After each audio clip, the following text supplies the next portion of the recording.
My name is Stefan Jesse. I'm the CEO of AUVESY-MDT. Hi, I'm Will Draper, the Chief Revenue Officer for AUVESY-MDT. AUVESY-MDT is the world market leader in data management and change control in industrial automation. We secure more than 60% of the world's largest manufacturing companies.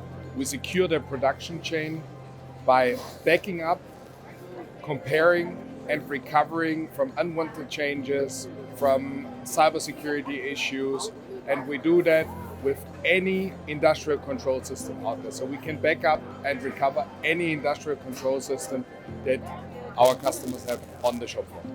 Our experience at the event was overall great. We had so many talks with interesting people. We shared so many of what we do.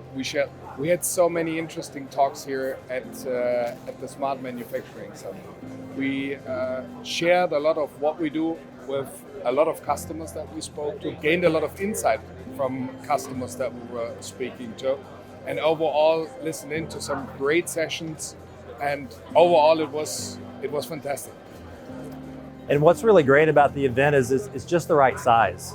In really large events, you can kind of get lost in the shuffle, but the event size is great. The breadth of customers we were able to, or our prospects we were able to meet with here was great, from food and beverage, automotive, consumer packaged goods, and the list goes on and on. So it was a great event. We were matched up with the people that we targeted and had mutual interest and mutual goals aligned with, so it was really great overall.